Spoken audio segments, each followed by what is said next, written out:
Jiren tera kulat me chopidet penajok me kri meglang ningduka kisung kacetong nang. Lakhain ko rapor nilip MSC constituency ke parlo koila matia hawar dhuniram intia ronga mekar jiren terang lapen rebika ing tipia tumakulat pai ni phai kepa ni kang sam por phai trok maloma por kulat me chodet.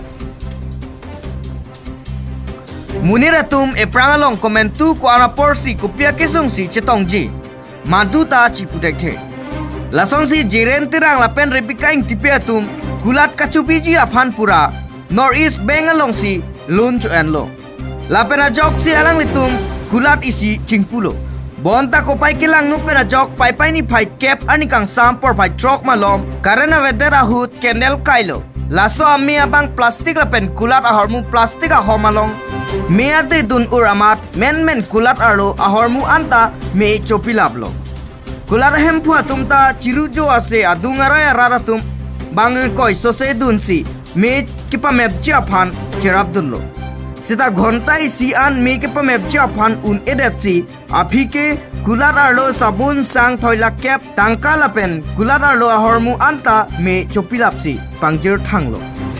Jiren terang lapen rebika ing tipiatum pirthe kereng chia phat mate hem kicho kijun lapen usmar lo kapacharli pen chenglok ason anta laso kulat kachubi pen loksi chipangreng bomlo lasinon apor kisung thektik lo lasinil tumaphan prabjin pen karbangla thermas council CM Dr. Tuliram Rong hang aphan nilip MSC pabitro rong piatung aphan kirap kelong chia phan gulat me chopide rahem pu jiren terang lapen rebika ing tipiatu me kriklo prupen chunungri padopo.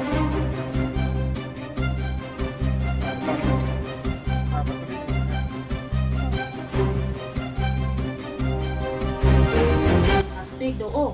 ang nilitum ta customer doo ang ke customer anat chelang nungrong. Laparum medam bom bang nilitum da chini ne derla. Aman ke hamit pitur plastik metur ang ke halap sang sabun Dimas ko teke chuna niya son along dun ulon ke ul ang silitum ta dokan pen kong ulay lon ke upi ko son lo nilitum da chini ni dela kala nang itu mendukan hormu tangka kering pindah cupon long mani cupon long lo yang ka ang ton la velu la dukan arlo hormuan ke cupon el gadi cupon el tenang itu kamat hateng pen nonang itu kasih sabat teng pen ko an me cupon la ko ana moi do ji apa cupang do I ulo mani sang ta pinang do de kem ne do la pen la hormu so hagir tang ho jiman gote ang ton la sabuna jang thu refine pen ke do ulo pasi lakling ke ta hai po mi chuba ya kom si kom ta 80,000 men 90,000 ni ke do po mi ke chua tela la dukan arlo la na tum tangka kering ibien da cupon mala cupon lo mane la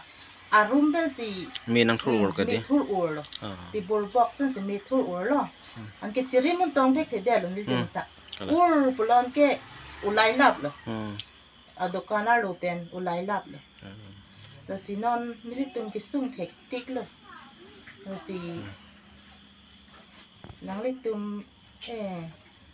la kalbiang long ke ja tum si em atum sami nang ke rab dun ji phansi ni liin den chuni hilo ati mani litum ke kiduk thekti pena jok si litum lun che en chot pen sila dang so dokan ka chubi pen nelitum la pusi osomar school chopadun hem ke cho pantala pusi sulibom lo la sin litum ning duk lo nona por ke la si nang litum nang rabdun vek tha pasin lihin pen kachuning rilo karbiang long ke ja tum take ding atum EMCM atum phansani ni lihin den chuning rilo nang kiji thanun ji ke la lo non nelirong kiji yugdun ke duniram ing tiarong si chi yugdun lo nelimen leke jiren tera non ke do ke duniram ing tiarong si neli dodun lo la pen neli penangan aningkan ke la busong si chong dat bom pen chong dat un isi non nili North East Nat lun chu endun si la bangso alun pen si la bangso dukan parjap ilo la pen la bangso dukan pen si non nili piso la pen nili somar celana ibom lo la pen non nili tum kisunga gotona ke la hello non arni gangsam pini tarik cap budget rock along koson pen lone lason customer ta dulo la pen arom abangke la polythene ta du pen plastic ta du amar men amar lason current dam juilo amar silasu current ke dam un hut candle lason chekailo amar laso candle me pen men kupuson pen ani closest set ama laso polythene alo che thap ulo men thur plum lo laso me pen ama angke nilitumta penansuta hongnat barlo la pen la bangso ke barun hu men la hai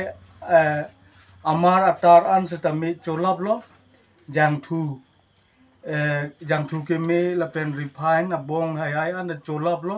la pen la hai amar an da lukson la an lo la si sang la ke kado ka ve back cam ne doji la bangso sang da chopon der lo la si non nilitum Karbi Anglong ke jatum aphan ke chuningri dunji ke la hello CM Dr. Tuliram Rongha alangli kerap thepik aposi non nilitum bhan sutame non nilitum kisung ke dogalong sutame nang cherap dun thekjima pusi neli chuningri lo la pen nilip MSc Pubitro rong pia phan sutame neli ke chuningri dunji ke la hello non nilitum kisung along nang rabdun vek tha pusi nili hin pen chuningri lo la pen nilitum la bangso amar non me ke chupon ke kado kawe lak ke lele chojji thai seta suri trokner ke ba suri troksir ke bag leji la pen poisa ke reng an seta me chupon derlo me chupon derlo la pen mar an seta me chupon laplo la non neli ordong hello la bangso polythene long pensi me jase met kitfur la hello la dak pensi me jase met thurlo la pen la buson dak thak si dola ngala dak a plastic sita me do ulang la so plastic long sita me de ke the perfect pena jok radatum nang panep dun hur pensi la bangso me panep pon long lo Dhunira minti arong mekar lo lase pini ya ghotona ke lalo budget rock alom lase dak ituma mehai lo mai tum rong isi lo alang tum kisung thekti ka por lo ni tum ka du wita thegalong prong lo la pen men koson ne candle me ke chupena jok dukan a hormon ta me chu thai lo ni tum ke kerap du long vega tum lo ke pa map dun tum lo a hok lo lang tum kisung thekti lo lase nilita nang tum alang tum kisung technology ining duglo lase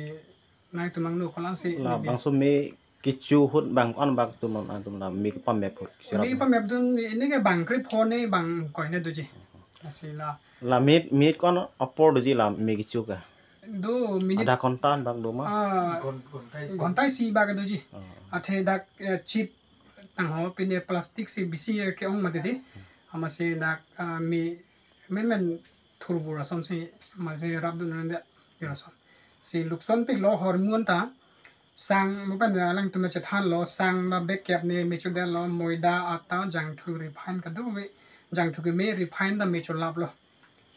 dukan a hemar lo ki do porang ki chu lab ka dukan hemar lo ki do an ke mane